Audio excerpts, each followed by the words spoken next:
안녕하세요. 저는 아들 둘과 딸 하나를 둔 40대 아버지이자 사랑하는 아내를 둔 남편입니다. 일단 제 아내는 나이가 10살 넘게 어리다고 볼 정도로 동안에다가 피부 관리는 물론 운동도 꾸준히 해서 누가 봐도 예쁘다고 할 정도로 참한 여자입니다. 우리 집은 평화롭고 화목한 집이며 부부 사이도 좋습니다. 또한 커피숍 3곳을 운영하고 있기에 경제적으로는 어려움이 없습니다. 그러나 2년 전 평화롭던 우리 집에 청천벽력 같은 사건이 벌어졌습니다. 그건 바로 아내가 신내림을 받게 되었던 거죠. 신내림을 받기 전에는 여러 사소한 사고들이 있었습니다. 막내가 아파트 내에서 인라인 스케이트를 타다가 차와 부딪히는 사고라든지 저 자신이 고속도로에서 운전을 하던 중 3중 추돌 사고를 당하는 등의 누구나라도 일어날 법한 그런 사건이 발생했었습니다. 또한 아파트 윗집에서는 물이 센 적이 있어 집 천장을 수리하는 일도 있었던 거죠.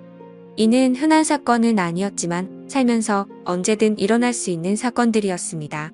그런데 아내와 장모님은 이 모든 일이 아내가 신내림을 받지 않아서 발생한 것이라고 주장하더라고요. 처음에는 믿기 어려운 말에 대해 의심을 했지만 크고 작은 불운한 일들이 계속해서 일어나자 아내와 장모님이 불안한 마음에 점을 보러 다니고 있습니다. 예전에는 아내에게 동자신이 와서 누름굿을 한 적이 있었는데 그때는 이미 지나간 일이어서 별 다른 신경을 쓰지 않았습니다. 그러나 이번에는 무당을 찾아간 아내와 장모님이 들은 얘기에는 소름이 끼쳤습니다. 무당은 아내의 사주가 신내림을 받아야 하는 사주라고 말했습니다. 아내의 사주에는 원진살, 상문살, 형살, 백호살 등 흉한 부분이 많아 영매를 해야 하는 사주로 판단했다고 합니다. 또한 아내의 사주에는 여자 형제의 영혼이 깃든다는 축토와 6대조부 영혼이 깃든다는 경금이 있는데 이런 경우는 본인이 무병이 생겨 흉한 일을 겪을 수도 있고 본인이 흉한 일을 겪지 않으면 다른 가족에게 영향을 미쳐 다른 가족이 다치거나 죽어나간다고 했습니다. 무당은 신내림을 받아야 하는 사주를 가진 사람이 신내림을 받지 않는다면 신을 부정하고 노하게 만드는 일이라며 그로 인해 좋은 신이 악하게 변해 주변 사람을 치고 다닌다고 설명했습니다. 따라서 신내림을 받을 때까지 불운한 상황을 계속 당하게 되고 사람이 죽어나가는 것이라고 말했습니다. 우리가 몇 개월 사이에 이런 사고를 겪은 것도 다 이런 이유 때문이라며 끝까지 신내림을 받지 않고 버티면 이것은 단지 시작에 불과하며 앞으로 다가올 큰 일을 감당할 수 없을 것이라고 강조했습니다. 그러나 신을 받아들이고 인정하면 현재의 가정이 깨지지 않고 신을 모시며 일상생활이 계속 가능하다고 말했습니다. 그렇지 않으면 앞으로 무슨 일이 일어날지는 아무도 모른다고요. 처음에는 말도 안 되는 소리라고 했지만 듣고 보니 마음이 흔들렸습니다. 그리고 무엇보다 나중에 안 좋은 일이 계속 닥친다면 지금 이 얘기를 듣고 그냥 웃으면서 제 자신이 너무나 원망스러울 것 같았습니다. 말도 안 되는 미신이다. 그럴 리가 없다. 사람 앞 일은 자기 하기 나름이다. 수도 없이 생각했지만 문득 아무리 노력해도 풀리지 않았던 일들이 떠오르면서 어쩌면 그게 운명이고 그들이 말하는 사주팔자일지도 모른다는 생각이 들더군요. 제가 선뜻 결정을 내리지 못하자 장모님이 그러시더군요. 무당 말 무시해서는 안 된다고요.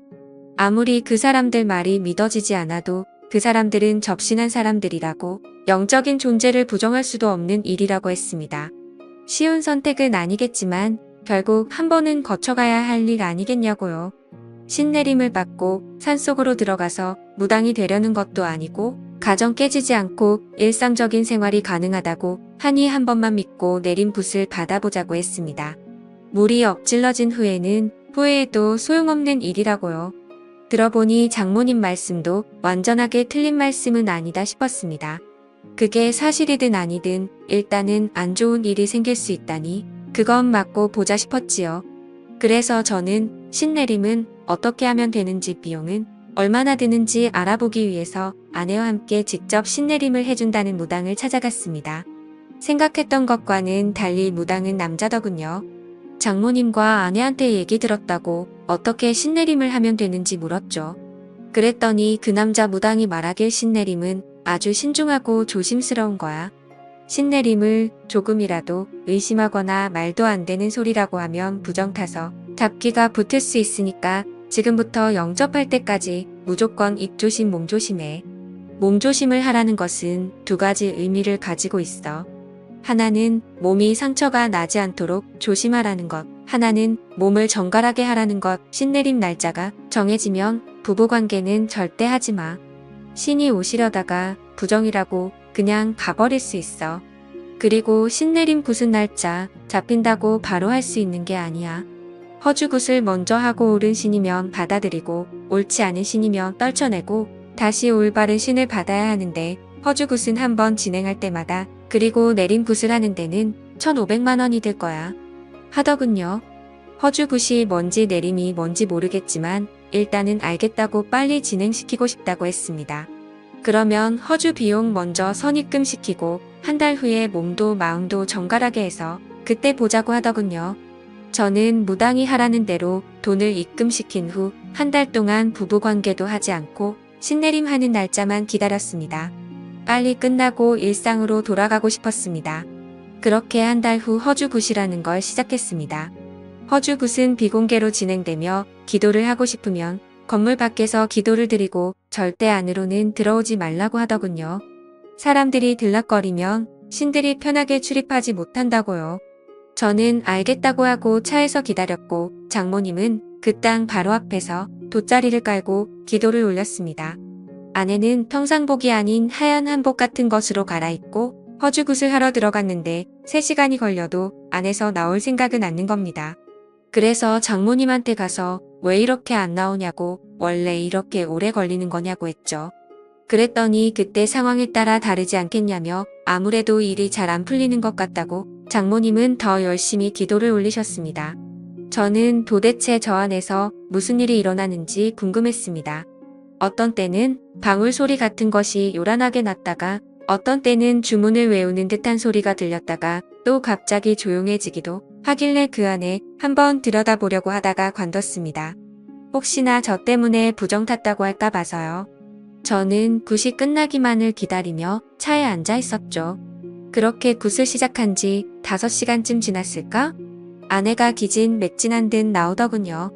그런데 그 무당이 아내한테 물을 뿌렸는지 아내가 물에 들어간 것인지 온몸이 흠뻑 젖어 있었고 아내의 몸매는 보기 민망할 정도로 겉으로 드러나 있었습니다. 저는 아내가 그러고 있는 게 민망해서 왜 이렇게 옷이 젖어 있냐고 했더니 신이 잘 오지 않는다면서 그 무당이 계속 물을 뿌렸다고 하더군요. 그도 참 별나게 한다 싶었습니다. 저는 일단 아내 보고 차에 들어가 있으라고 말하며 차로 보내고 그 남자 무당을 만나러 갔습니다. 어떻게 됐냐고 물었죠. 잘 끝났냐고요. 그랬더니 이 남자 무당이 혹시 오기 전에 부정 타는 짓 했냐고 묻더라고요. 저는 그런 적 없다고 말하자 오늘은 좋은 신이 오시지 않았다고 하더군요. 그래서 제가 무슨 소리냐고 시키는 대로 다 했고 한 달간 부부 관계도 안 했다고 무슨 부정이 탔느냐고 했죠. 그랬더니 그런 마음에서 부정이 탄 모양이라고 신을 부르는 나를 믿고 신이 오실 때까지 기다려야 되는데 아무래도 신이 오시지 않을 거라는 의심을 한 것 같다면서 허주굿을 한 번 더 해야겠다고 하는 겁니다. 그러면 다시 비용을 800만 원 내야 하냐고 따지듯이 물었더니 선심 쓰듯이 원래는 800만 원인데 어느 정도 진행이 되었으니 500에 해주겠다고 하더군요. 다른 방안이 없다 보니 일단 저는 알겠다고 하고 아내를 데리고 집으로 왔습니다. 집에 도착해서 아내에게 물었죠. 도대체 안에서 무슨 일이 있었냐고. 제대로 한 것 맞냐고 했더니 아내는 무당이 했던 말대로 신을 불러내는 허주굿이라는 것을 했다고 했습니다. 맨 처음에는 무당이 방울과 부채를 막 흔들면서 주문을 외우더라고 하더군요. 그러더니 그 제자리에서 막 뛰면서 아내한테도 같이 뛰라고 했다더군요. 아내도 무당이 시키는 대로 막 뛰었는데 아무리 뛰어도 그만 뛰란 말을 안 해서 뛰다가 힘이 들어서 뛰는 것을 멈추고 숨을 헥헥 거리며 있었습니다. 그랬더니 무당이 오셨느냐고 묻더랍니다. 그래서 그냥 힘이 들어서 잠깐 숨 고르고 있는 거라고 했더니 더 뛰라고 했다더군요. 그래서 다시 뛰기 시작했는데 이번에도 한참을 뛰었는데 그만 뛰라는 말을 안 해서 또 뛰는 것을 멈추고 쪼그리고 앉아서 있었더니 느낌이 왔냐고 오셨냐고 또 묻더랍니다. 그래서 힘들어서 도저히 안 되겠다고 체력 딸려서 앉아있는 거라고 했더니 신받을 사람이 체력이 그렇게 약해서 어떻게 하냐고 어디서 물을 퍼와서 손으로 막 물을 뿌리더랍니다. 신을 맞이하려면 온몸으로 맞이해야 하는데 이렇게 몸이 젖어 있으면 아무래도 오시기 편할 거라고 하더랍니다. 그때 아내는 남자 무당 앞에서 몸매가 드러나는 것이 아무래도 민망해서 두 팔로 몸을 가리고 있으니 가리지 말고 당당하게 서 있으라고 했다더군요. 어깨를 쫙 펴고 있으라고 해서 아내가 시키는 대로 하니 물을 또 막 뿌리면서 아내 주변을 빙빙 돌면서 또 방울을 흔들고 신이 왔는지 봐야 된다며 아내를 가까이서 막 살펴보고 또다시 물을 뿌리고 하더랍니다. 그래서 제가 뭐냐고 제대로 똑바로 하는 거 맞냐고 아무래도 좀 이상한 사람 같다고 했더니 아내가 그럴 리가 없다고 하더군요. 그 사람 진짜 유명한 무당이라면서 전국의 유명한 무당들 다 그 사람한테 신내림 받은 제자라고 했습니다. 그러니 한치의 의심도 하지 말고 일단 믿고 가보자고 했습니다. 그래야 신을 받아도 제대로 된 신내림을 할 수 있지 않겠냐고 하더군요. 구슬하는 동안 아내가 잠깐 딴 생각을 하니 무당이 바로 그것을 눈치채고 얘기하더랍니다. 나쁜 신을 받으면 집에서 생활하는 것조차 어려울 수 있으니 구슬하는 동안은 머릿속을 완전히 비우고 생각도 비우라고 했답니다. 그렇게 남자 무당이 제 아내에게 물을 뿌리고 아내를 잡아먹을 듯이 노려보고 또다시 물을 뿌리는 과정을 몇 시간 동안 진행하더니 신이 오신 것 같다고 말했답니다. 그런데 신이 오긴 왔는데 좋은 신이 아니라고 하면서 방울도 흔들고 아내 어깨도 잡고 흔들더랍니다. 나쁜 신은 빠져나가야 된다고요. 그리고는 오늘은 도저히 날이 아니라면서 무당이 오늘까지만 하고 이틀 뒤에 다시 하자고 했답니다. 하는 짓을 보니 아무래도 수상하여서 저는 그만두고 싶었습니다. 그래서 장모님을 찾아뵙고서 이 사람 좀 이상한 것 같다고 아무래도 그만해야 할 것 같다고 하니 이미 신이 한 번 왔기 때문에 여기서 그만두면 평생 지옥을 걷듯 고통스러운 길을 걷게 된다면서 절대로 그만두면 안 된다고 하시더군요.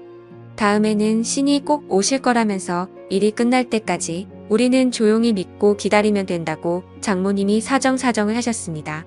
저는 엄청 내키지 않았지만 장모님께서 저렇게 부탁을 하시니 한 번만 더 지켜보자 싶어 알겠다고 했죠. 그리고 이틀 뒤 다시 장모님과 함께 아내를 데리고 그 무당이 있는 곳으로 갔습니다. 이번에도 아내는 그 무당이 갈아입으라고 준 옷을 갈아입고 구슬하는 방으로 들어갔습니다. 이번에도 굿은 비공개로 진행이 된다고 하더군요. 아무도 들어오지 말라고 문 밖에서 기다리라며 온 정성을 들여 기도를 하라고 했습니다. 저보고도 가만히 보고 있지 말고 같이 기도를 올리라고 하더군요. 저는 알았다고 대답만 하고 기도는 올리지 않았습니다. 그렇게 무당은 아내를 데리고 들어가더니 또 방울을 흔들며 큰 소리로 주문을 외우면서 난리 법석을 떨었습니다. 그러다가 방 안이 조용해졌습니다. 또 물을 뿌리고 있는 건가? 물 뿌리고 몸을 훑어보고 있는 건가?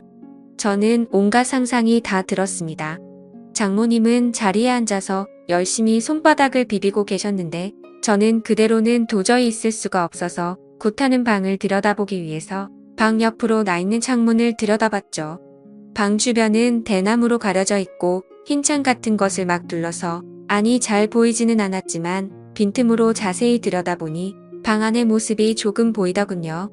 저는 숨을 죽이고 그 안의 모습을 계속 엿보고 있었습니다. 역시나 그 무당은 지난번처럼 바가지에 물을 퍼와서 아내의 몸 구석구석 물을 뿌리고 있었습니다. 아내의 몸은 이미 물에 젖어서 몸이 적나라하게 드러나 있었고요. 이걸 어떻게 해야 되나? 그만두라고 해야 되나? 머릿속이 복잡해지고 있는데 그 남자는 아내의 몸에 눈을 떼지도 않고 아내 주변을 빙빙 돌고 있었습니다. 그러면서 아내의 어깨를 잡고 등을 밀며 어깨는 펴고 가슴을 내밀라고 하더군요. 아내가 시키는 대로 하니 그 남자 무당은 아내 앞에 무릎을 꿇고 앉아서 아예 대놓고 아내의 몸 구석구석을 훑어보고 있었습니다. 그러면서 오셨냐고 물었고 아내는 잘 모르겠다고 아무 느낌이 없다고 했습니다. 그랬더니 그 남자 무당은 머릿속을 비우고 마음을 편히 먹으라면서 아내를 어루만지며 손으로 천천히 쓸어내리고 있었습니다. 아내의 몸에 손을 대는 걸 보니 정말 미칠 것 같았습니다. 저는 당장이라도 그만두라고 소리치려고 하다가 아무래도 하는 짓이 수상해서 동영상을 찍어두었습니다. 아내가 진짜 신내림을 받아야 하는 사람이라면 이런 식으로 신내림을 받는 게 맞는지 다른 무당한테 가서라도 물어볼 작정이었지요. 저는 잘 보이지도 않는 방 안으로 휴대폰 카메라를 켜서 동영상을 찍고 있는데 갑자기 아내가 꺄 소리를 질렀습니다. 저는 놀라서 다시 아내를 자세히 들여다보니 아내가 입은 윗저고리가 벗겨져 어깨를 다 드러내 놓고 있었습니다. 그리고는 그 무당은 아내의 어깨 위에 다시 물을 뿌리기 시작하더군요. 그러면서 그 무당은 아내가 입고 있는 한복 치마 저고리의 매듭을 확 풀었습니다. 아내는 너무 놀라서 또 소리를 질렀고 동시에 치마는 흘러내려 버렸죠. 그 순간 너무 열이 받아서 창문을 열고 욕을 했습니다. 하지만 창문은 안에서 잠겨져 있어서 열리지가 않더라고요. 저는 주변에 떨어져 있는 큰 돌멩이를 하나 주워 창문을 깨고 창문 안으로 들어갔습니다. 당장 떨어지라고 소리를 질러버렸고 한바탕 난리가 났습니다. 그리고 먼저 나간 아내도 장모님과 옥신각신하며 밖에서 울고불고 난리가 났더군요. 장모님은 그러면 안 된다고 큰 화를 입게 된다고 저보고 참으라고 했습니다. 저는 생전 처음으로 장모님한테도 소리를 지르며 장모님도 그만하시라고 빨리 차에나 타시라고 했죠. 그랬더니 장모님도 어쩔 수 없이 이 일을 어쩌나 정말 큰일이네 하고 계셨습니다. 저는 아내와 장모님을 집 앞에 내려주고 경찰서로 갔습니다. 그리고 그 남자 무당을 고소했죠. 며칠 뒤 알고 보니 그 남자 무당은 성추행 혐의로 기소되었었습니다. 알고 보니 무당 이 자식 이미 성범죄 전력이 있었습니다. 이거 완전 상습범이더군요.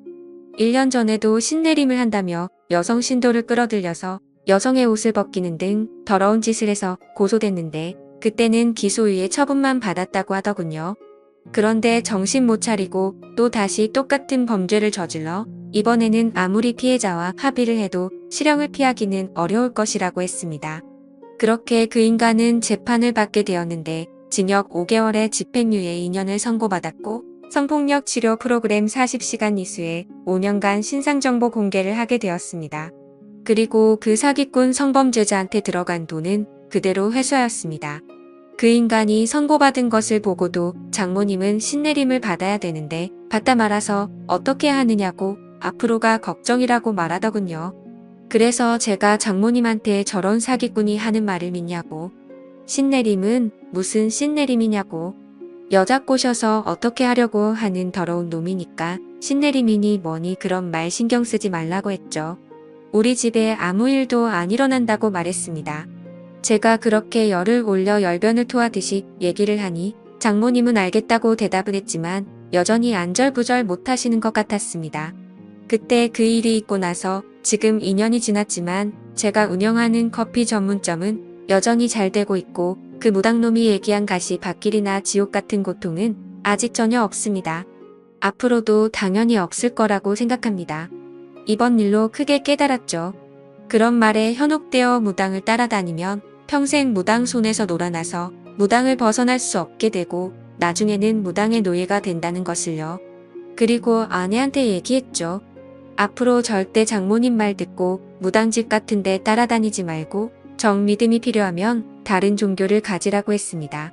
그런데 가서 너무 맹신하다 보면 당신 정신까지 망가진다고요. 그랬더니 아내도 그렇게 하겠다고 하더군요.